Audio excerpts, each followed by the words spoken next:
was in lonely exile here until the Son of God appeared.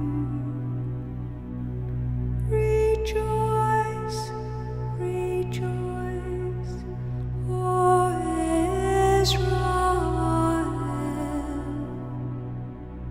To